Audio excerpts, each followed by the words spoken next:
Glória a Deus. Que bom que você está aqui, irmãos. Que bom que você veio. Como a nossa irmã Luciá falou aqui, é o nosso primeiro culto de domingo do ano.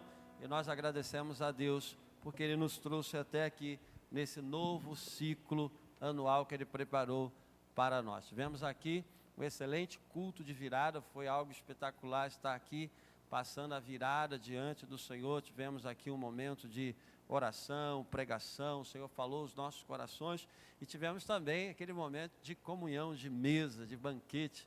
Olha, foi muito farto aí, Murilo. Deus abençoou muito a nossa vida aqui nesse lugar, e eu acredito também que você que passou com a sua família também teve um momento maravilhoso na presença de Deus, porque o Senhor está nos proporcionando, como nós pregamos aqui naquela virada, esse novo ciclo anual. E não tem, irmãos, nada melhor do que começar esse novo ciclo anual redirecionando o nosso olhar. Para onde nós estamos olhando? Para onde nós devemos olhar nesse novo ano que se inicia diante do Senhor? É sobre esse tema que nós iremos falar, iremos pregar aqui nesse lugar, redirecionando o meu olhar. É tão bom, irmãos, quando nós calibramos o nosso olhar para aquele que merece toda a atenção da nossa vida. Nossa irmã Luciana estava falando aqui sobre não olhar para onde? Não olhar para trás. Então, olhar para trás não é o nosso foco. Olhar para frente é o nosso foco. A gente só olha para trás quando a gente pega o passado como escola para aprender e aprimorar e avançar para o futuro. Mas nós temos um olhar direcionado para o alvo certo. E a gente quer aprender isso aqui com a palavra de Deus. O que acontece na minha vida quando eu redireciono o meu olhar para o Senhor? Então, redirecionando o meu olhar é algo que Deus vai falar aqui nos nossos corações. Abra sua Bíblia então, Zacarias, capítulo 9, apenas a leitura do verso 1, para a gente conversar sobre esse novo olhar que Deus nos chama para esse 2026. Pela manhã também estamos com uma série de mensagens muito boa, Ano Novo, e agora? Então, conectando essa mensagem com a mensagem da manhã, o Ano Novo, e agora? Agora a gente vai redirecionar o nosso olhar para o devido lugar. Jamais, irmãos, podemos perder o foco desse olhar que a palavra aqui nos apresenta. Zacarias, capítulo 9, versículo 1. Você pode voltar lá de Mateus para trás, você acha Zacarias rapidinho. Posso ler a palavra do Senhor? Então diz assim, vai lá, ó, Mateus, aí Malaquias, aí Zacarias. É isso, Ronaldo? Está na sequência? Vamos lá. Então diz assim a palavra do Senhor. O peso da palavra do Senhor contra a terra de Hadraque e Damasco, o seu repouso. Agora preste atenção, gente, na segunda parte desse versículo, que é o fundamento de tudo aquilo que nós iremos ver aqui nessa noite. Porque o olhar do homem e de todas as tribos de Israel se voltam para quem? Se voltam para o Senhor. Vou enfatizar aqui. Porque o olhar do homem e de todas as tribos de Israel se volta para o Senhor. Pai, nós lemos a sua palavra e pedimos a iluminação do teu Espírito para transmiti-la com clareza, inteligência, graça, unção, e que essa palavra, Senhor, venha impactar as nossas vidas, em nome de Jesus. Amém. Gente, Zacarias pregou uma mensagem muito simples, porque na sua mensagem ele fala de restauração. Na primeira parte ele está falando da restauração que Deus estava dando para o seu povo. E na segunda parte do seu livro, Zacarias mostra para nós o estabelecimento universal do reino de Deus. Esse Deus que restaura o seu povo é o mesmo que estabelece, institui o seu reino universal sobre toda a terra. Esse reino universal que começa de forma simples, começa de forma humilde, mas vai avançando até encher toda a terra, governar todo o mundo e governar toda a criação e todo o universo. Então a mensagem de Zacarias foi uma mensagem muito pertinente para a época em que ele está vivendo. Ele volta do exílio, é aquele profeta que prega depois do exílio na Babilônia. O povo voltou da Babilônia, voltou para a sua terra. E aí, o que Deus vai fazer conosco agora? É um povo que está voltando para o seu país e está encontrando o seu país precisando ser reconstruído. E aí veio essa mensagem de Zacarias, irmãos. Uma mensagem que despertou, fortaleceu, incentivou uma comunidade que precisava reconstruir a sua vida. Então, essa pregação de Zacarias foi uma pregação feita no canteiro de obras. Enquanto o povo estava lá trabalhando, reconstruindo a cidade, reconstruindo o templo, lá estava o profeta Zacarias com uma mensagem de Deus para esse povo. Deus vai restaurar essa cidade, e depois de restaurar essa cidade, o que ele vai fazer no futuro? Estabelecer o seu reino universal sobre o seu povo. Então, irmãos, é um profeta que tinha uma mensagem muito oportuna para a época em que ele estava vivendo. E nós temos essa mensagem para os dias de hoje também. O nosso Deus é o mesmo Deus que traz para nós a sua palavra. Em Cristo Jesus, Ele restaura a nossa vida, Ele reconstrói a nossa vida, e em Cristo Jesus, Ele estabelece o reino eterno na nossa vida. E é para esse reino que nós fomos chamados. Esse ciclo anual começamos o novo ano, estamos nos primeiros dias desse ano. E o que Deus tem para as nossas vidas em Cristo Jesus? Ele tem restauração e Ele tem o seu reino com as portas abertas para nós. E esse reino, irmãos, quando entra na nossa vida, Ele transforma, Ele reconstrói, Ele muda a nossa história.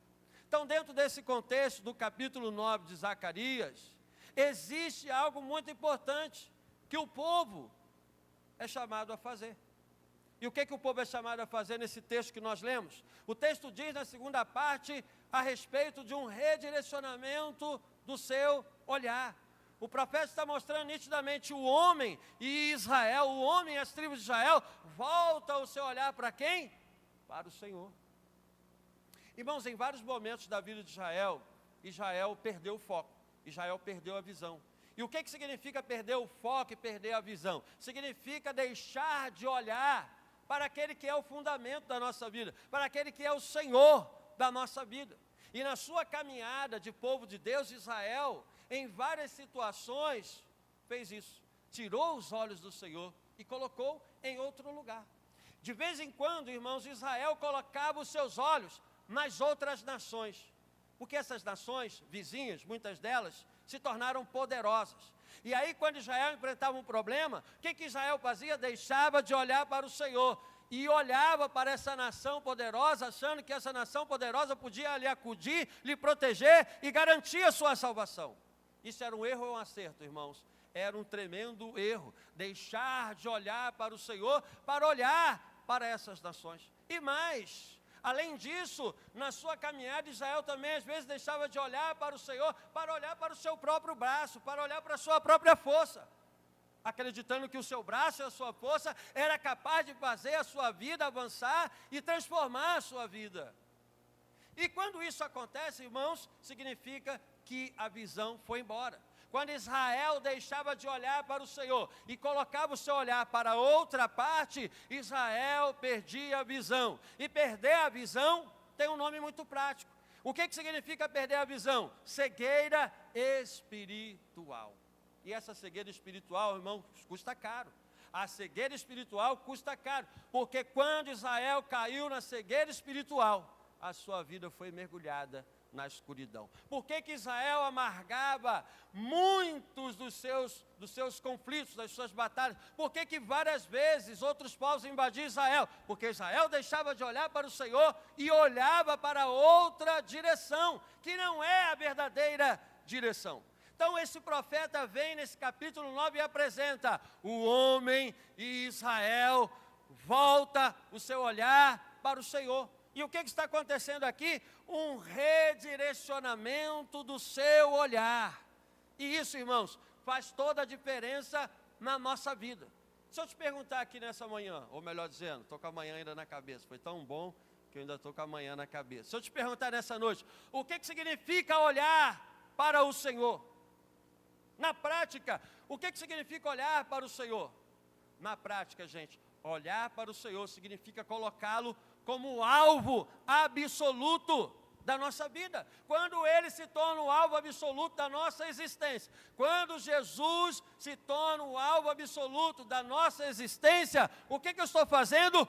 Olhando verdadeiramente para Ele. O que significa olhar para o Senhor? Significa centralizá-lo na nossa vida. Quem é o alvo da nossa vida?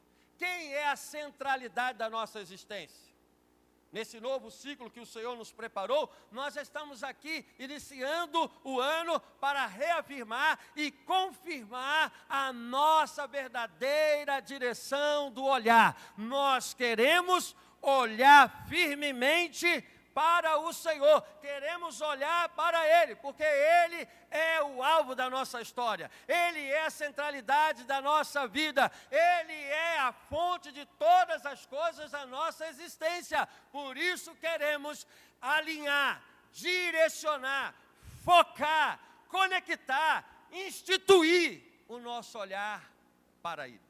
E quando isso acontece na nossa vida, irmãos, a gente está vivendo aquilo que o autor aos Hebreus disse lá no capítulo 12 da sua carta. Quando nós voltamos o nosso olhar para Ele, nós estamos olhando firmemente para o autor e consumador da nossa fé. Quem é Jesus para aquele aonde a gente dirige o olhar? Quem é Jesus para quem nós dirigimos o nosso olhar? Ele é o autor da nossa fé e é o consumador dessa fé.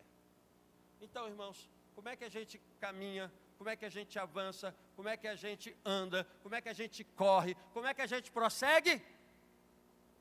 Olhando para Ele, que é o fundamento de todas as coisas nas nossas vidas. Irmãos, a gente já começou o ano com mais problema no mundo. Veja o que aconteceu, os Estados Unidos já entrou lá na Venezuela e capturou o ditador Nicolás Maduro. Mais problema mundial, mais problema geopolítico acontecendo no mundo. Já tem a guerra da Ucrânia, já tem o problema de Israel e Irã, e agora esse problema, Venezuela e Estados Unidos. Se a gente olhar para o mundo, a gente vai encontrar esses problemas e essas crises mundiais acontecendo. Se a gente olhar para a nossa política brasileira, se a gente olhar para a nossa economia, por mais que tente esconder, o que a gente vai encontrar? Várias crises acontecendo no nosso país. Se a gente olhar para a nossa sociedade, o que a gente vai encontrar? Uma baita polarização, onde a nossa sociedade se divide em dois grupos. Um seguindo uma ideologia, outro seguindo outra ideologia, e por causa disso, famílias brigando, se destruindo, se matando e rompendo relações e amizade. Se a gente olhar para isso, o que acontece com as nossas vidas? Entra no mesmo problema. E se a gente olhar também para a questão religiosa que está acontecendo no nosso país, se a gente olhar para a situação que está acontecendo entre nós, povo evangélico, cada vez mais, irmãos, os escândalos têm estourado e batido na nossa porta. Era antigamente pastora que mandou matar pastor, agora é um pastor que dá a sua própria esposa para o seu pai ter relações sexuais e viver num adultério para poder ganhar poder e fama. Irmãos, se a gente olhar para essa situação, a gente não anda, a gente não avança, a gente não prossegue, porque quando a gente tira o olhar de Jesus e olha em todas essas direções, a gente vai encontrar crises, batalhas e conflitos. Mas apesar disso tudo, irmãos, apesar disso tudo, nós podemos começar o ano com boa expectativa. Nós podemos começar esse novo ciclo com uma visão positiva, porque ao olhar para essas coisas, nós até talvez adquirimos um olhar negativo e amargo. Se a gente olhar para essas coisas, o pessimismo toma conta do nosso coração. Mas a gente olha para Jesus e encontra esperança, encontra graça, encontra alegria, encontra transformação, porque Ele é o fundamento de todas as coisas nas nossas vidas. Amém, irmãos? Vamos olhar para onde? Pergunta aí para o seu irmão para onde que ele está olhando enquanto eu bebo água. Está olhando para onde, irmãos? Antigamente tinha um ditado, pessoal, usa esse olho grande para olhar para Jesus, né? Tinha um ditado aí popular que diziam assim. Então nós focamos o nosso olhar em quem? No Senhor. Israel e o homem voltou o seu olhar para o Senhor. E dentro desse contexto, irmãos, quando nós voltamos o nosso olhar para o Senhor, o que acontece? Qual é o resultado disso? Quando voltamos o nosso olhar para o Senhor, qual é a consequência disso na nossa vida? Esses versículos do 1 ao 6, melhor dizendo, esses versículos do 1 ao 7, aponta para nós a primeira coisa que acontece quando nós olhamos para Ele. Ao olhar para Jesus, ao olhar para o Senhor, Ele derruba e joga por terra todos os nossos inimigos. Agora preste atenção, hein? A gente precisa ressaltar isso. Nós não temos inimigos humanos. Você tem inimigo humano? Nós não temos inimigos humanos. Os nossos inimigos não são humanos. O apóstolo Paulo disse que a nossa guerra não é contra a carne ou sangue. A nossa guerra é contra o nosso inimigo, que é o reino das trevas. Portanto, quando nós olhamos para Jesus hoje, o que Ele faz? Ele derruba toda a obra de Satanás contra a nossa vida. Não há uma obra de Satanás, irmãos, que pode ficar de pé na nossa vida, porque em Cristo Jesus, quando nós olhamos para Ele, Ele opera e derruba todas as obras do inimigo contra as nossas vidas. Isso é exemplificado aqui nesses versículos, porque ao olhar para o Senhor, o texto diz que o Senhor abate os fenícios que se levantaram contra Israel. O Senhor abate os filisteus que se levantaram contra Israel. O Senhor abate os sírios que se levantaram contra Israel. Eles podem ter até sabedoria ou podem ter até força. Estamos olhando para o Senhor. Os inimigos à nossa volta estão caindo por terra, porque Ele entra e opera nas nossas vidas. Para você ter um exemplo disso, olha o que o profeta fala dos fenícios, representados pela cidade de Tiro e Sidom, e também Ramate, que confina com ela, e Tiro e Sidom, ainda que sejam mais sábios. Tiro edificou para si fortalezas, e amontoou a prata, o pó, como pó, e ouro fino, como a lama das ruas. Esse adversário era poderoso e rico. Esse adversário, além de ser poderoso e rico, era sábio. Ainda que você seja sábio, ainda que você seja rico, mas vai cair por terra. Quando que Tiro cai por terra? Quando que Sidom cai por terra? Quando Israel, quando as tribos de Israel voltam o seu olhar para o Senhor. E a gente precisa aprender a fazer isso na prática, irmãos. Já olhou para a sua vida, no cotidiano? Quantos desafios você tem? Quantos desafios nós enfrentamos no ano de 2025? E você acha que vai ser diferente no ano de 2026? Você acha que não enfrentaremos desafios? Claro, pela nossa experiência de fé amadurecida, sabemos que enfrentaremos desafios e aflições. Mas a grande questão é, como enfrentaremos os desafios e as aflições que virão contra as nossas vidas? Olhando firmemente para o nosso Senhor. Enquanto a gente está olhando para Ele, com o foco nele, com a nossa visão nele, o reino das trevas e tudo aquilo que se levanta contra as nossas vidas cai por terra, porque o Senhor é poderoso. E o Senhor poderoso está na vida do seu povo e na vida da sua igreja. Não pense que com o seu braço você vai resolver alguma coisa. Não pense que com a sua inteligência você vai resolver alguma coisa. Não pense que com a sua força você vai solucionar alguma coisa. Sem o Senhor nos dá força, sem o Senhor nos dá braço, sem o Senhor nos dá inteligência. Mas a gente tem que entender que tudo isso vem dele quando nós colocamos o nosso olhar nele. Então, nesse 2026, você já se prepara, que os desafios vão começar a bater lá na sua porta. Eu sei que vários desafios vão bater ali na Salvatória 880. E aí, pastor Fábio, tudo bem? Eu quero entrar. E aí, o que eu vou fazer, irmãos? Eu vou olhar para esses desafios? Eu vou olhar para o Senhor, que me dá sabedoria e força, que me capacita a superar todos os desafios da minha vida. Então o desafio vai bater lá na Guilhermina Maia, o desafio vai bater lá na sua casa. E como você vai enfrentar esse desafio? Olhando para Jesus Cristo, olhando para o Senhor da sua vida. Enquanto a gente faz isso, irmãos, o Senhor vai jogando por terra todas as obras que se levantam contra as nossas vidas. Então, em primeiro lugar, o que Deus faz, irmãos? Quando nós olhamos para Ele, Ele joga por terra todos os oponentes e adversários que se levantam contra as nossas vidas. E por que Ele faz isso, irmãos? Por que Ele faz isso? Ao olhar para Ele, Ele começa a operar e jogar por terra os nossos oponentes, os nossos adversários na caminhada e na trajetória da nossa vida.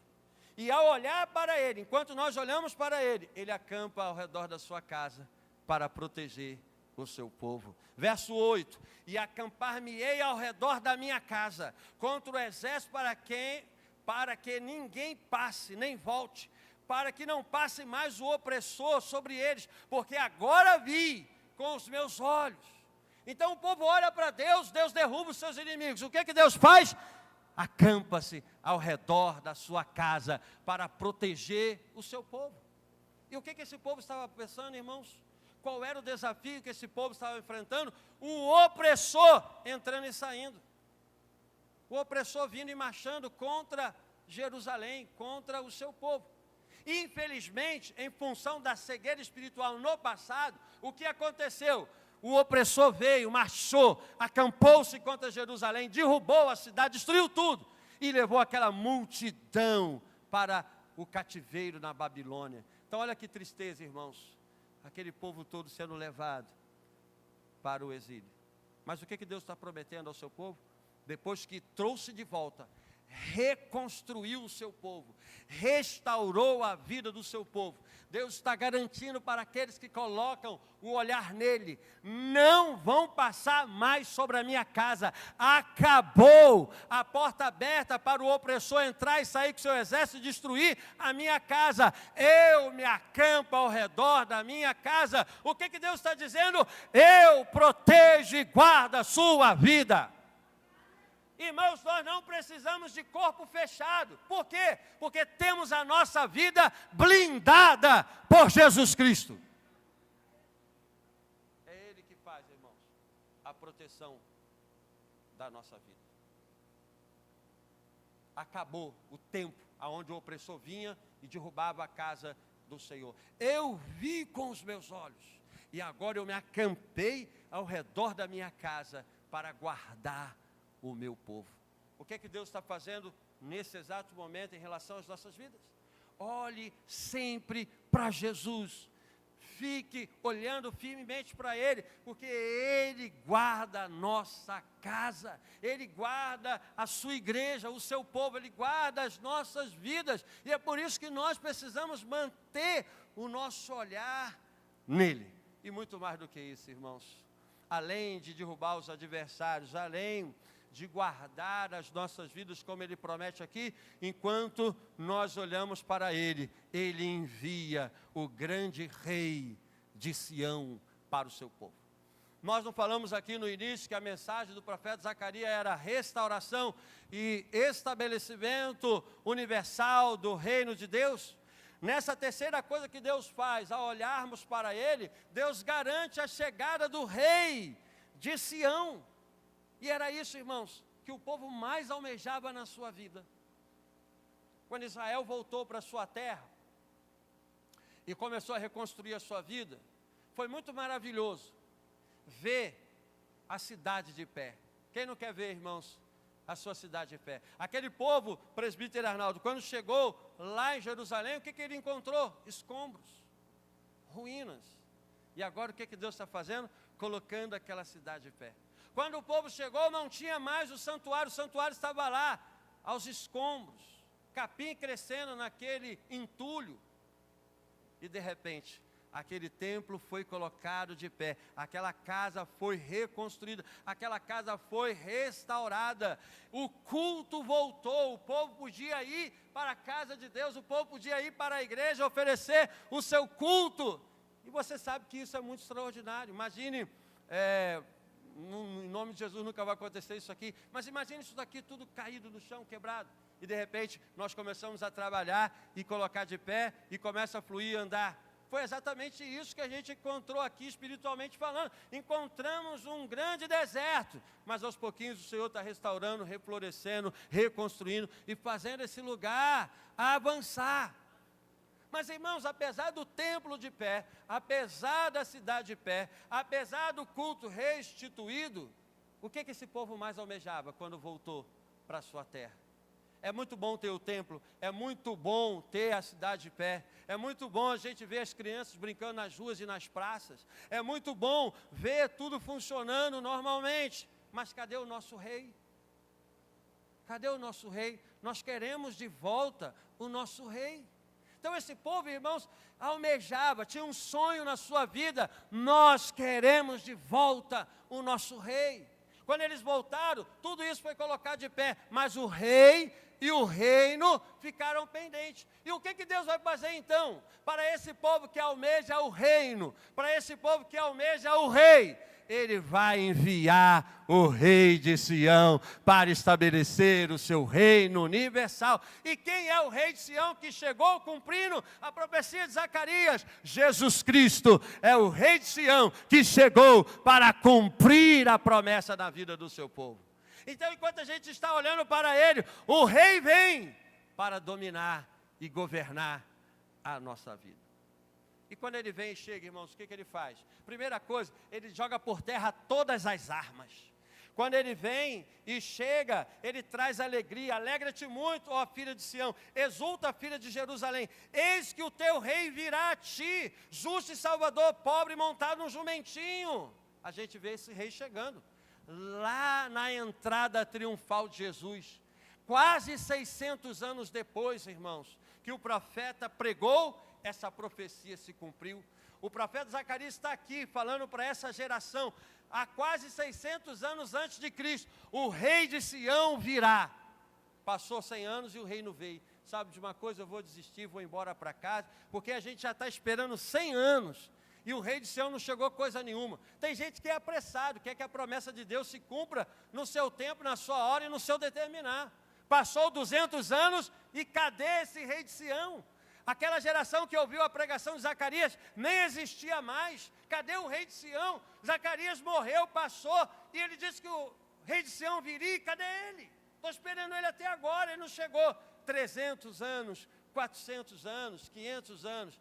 Mas quando chegou a plenitude dos tempos, o tempo de Deus, o rei de Sião chegou para trazer a alegria da salvação ao seu povo, desarmar os povos e trazer a paz universal e estender o seu domínio de mar a mar. Veja o verso 10, e de Efraim destruirei os carros, e de Jerusalém os cavalos, e o arco de guerra será destruído. Acabou essas guerras, acabou esses conflitos, porque o rei de Sião vem, e olha o que ele diz, e anunciará a paz aos gentios, e o seu domínio se estenderá de mar a mar, desde rio até as extremidades da terra. Continue olhando para ele, continue fixando o olhar nele, porque o rei vem, e quando ele vier, vai acabar com a guerra, trazer a paz, trazer a alegria, para dominar de geração em geração, de séculos em séculos. Depois de 2000 anos que o rei veio, nós estamos aqui no Rocha,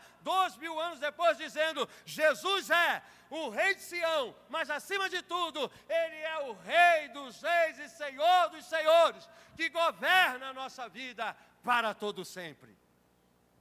Vale a pena esperar nele, irmãos? Vale a pena olhar para ele? Quando nós olhamos para ele, finalizando, ele liberta os prisioneiros da cova. Israel e os homens voltam o seu olhar para o Senhor. Enquanto eles estão olhando para o Senhor, Deus está agindo e operando grandes coisas na vida daquele que não perdeu a visão. do seu Senhor. Verso 11, por causa da tua aliança, eu libertarei os presos da cova. Aliança de sangue, irmãos. Deus continua levando até o fim a sua aliança. Deus fez uma aliança com Israel. Deus fez uma aliança conosco. E qual é o objetivo dessa aliança? Eu tirarei os presos da cova que não tem água. É uma aliança de libertação. E para aquele que perdeu a esperança? Para aquele que perdeu a esperança, o que ele tem? Verso 12. Volta à fortaleza, ó privado de esperança. Também hoje eu vos anuncio que vos restaurarei em dobro. Tinha gente lá, gente, privado de esperança. O que é privado de esperança? Perderam a esperança. E quando se perde a esperança, deixa de olhar para quem? Para ele. Uma pessoa sem esperança é um zumbi espiritual. Uma pessoa sem esperança, infelizmente, é uma morta-viva. Quando Israel perdeu a esperança, Israel disse de si mesmo: os nossos ossos se secaram, a nossa esperança acabou. Sem a esperança, Israel estava dizendo assim: nós somos um osso seco, sequíssimo. Sem esperança, Israel estava dizendo assim: nós estamos mortos. Sem esperança, nós não vamos a lugar nenhum. Por isso que a nossa esperança, irmãos, continua sendo Cristo. Ele é a nossa esperança.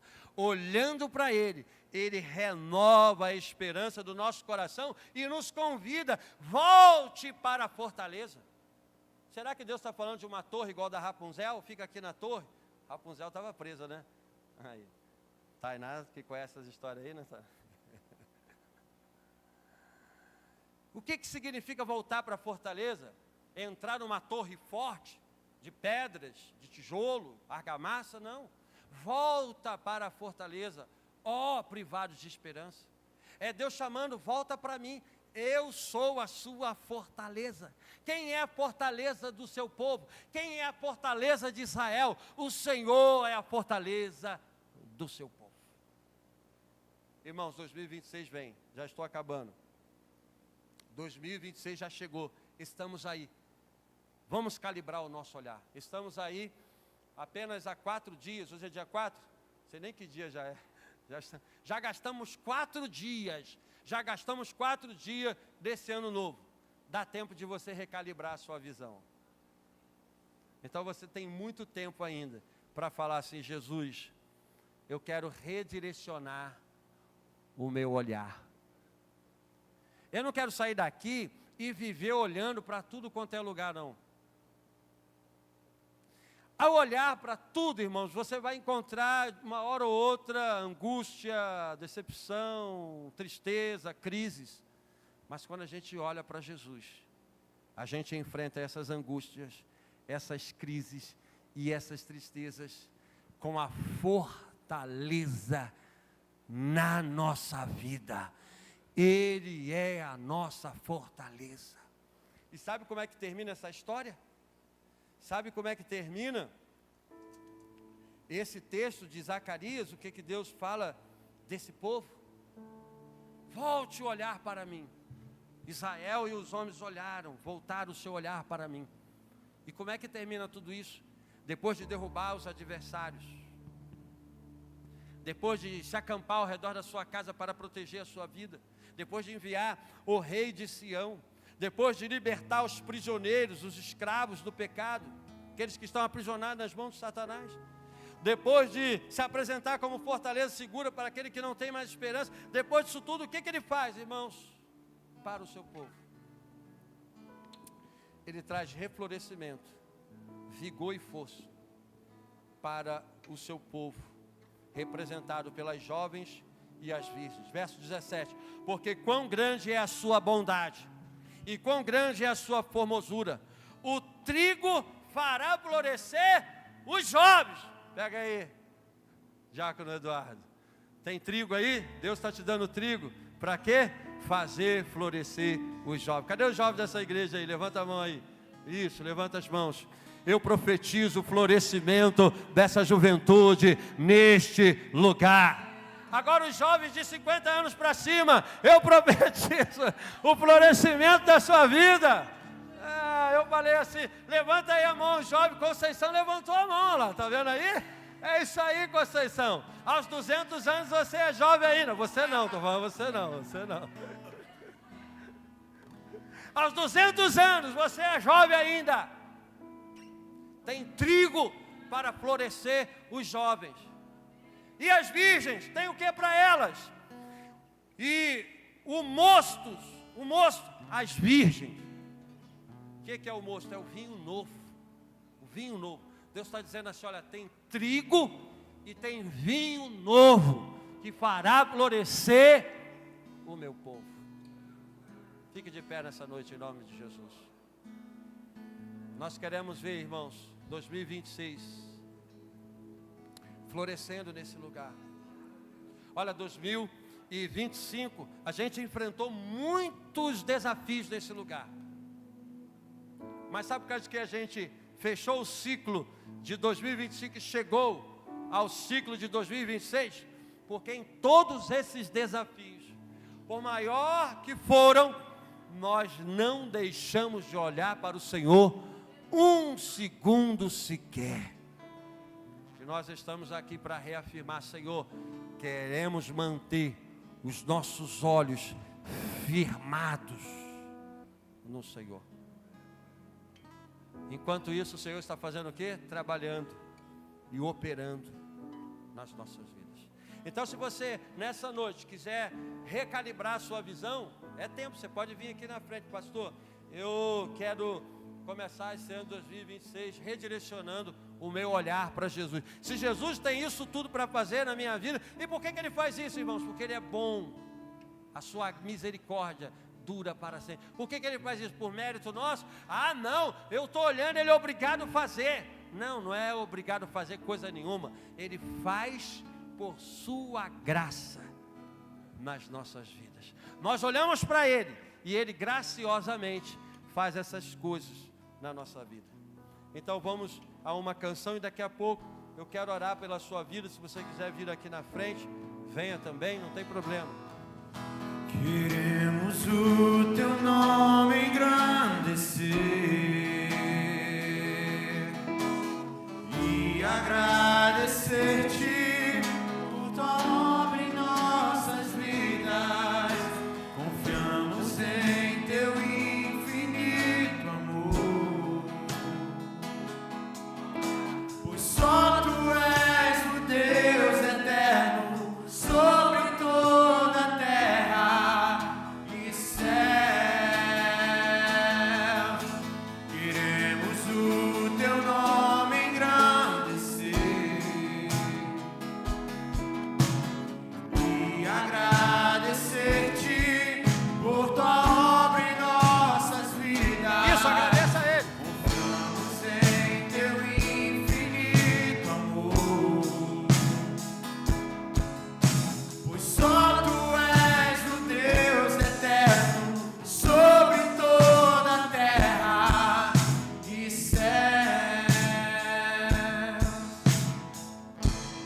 Aleluia, Jesus. Ô, glória. Aí, tá vendo? Vamos orar, irmãos? Se você quiser vir aqui, então a oportunidade está aberta. Pastor, estou meio sem graça. Não, com Jesus, só olhar para Ele. Não olhe para nada aquilo que está ao seu redor. Simplesmente se apresente a Jesus para dizer a Ele: Senhor, eu quero colocar o meu olhar no Senhor. E a gente, irmãos, tem que confessar mesmo. Às vezes a gente olha para tantos lugares, isso é natural das nossas fragilidades. A gente às vezes olha para tantas coisas. Faz parte da nossa caminhada de ser humano, em olhar em todas as direções, de vez em quando, nas nossas vidas. Mas nós queremos recalibrar isso e pedir: Jesus, firma o meu olhar no Senhor. Quero avançar todo esse tempo, toda a minha vida, com os meus olhos firmados em Ti.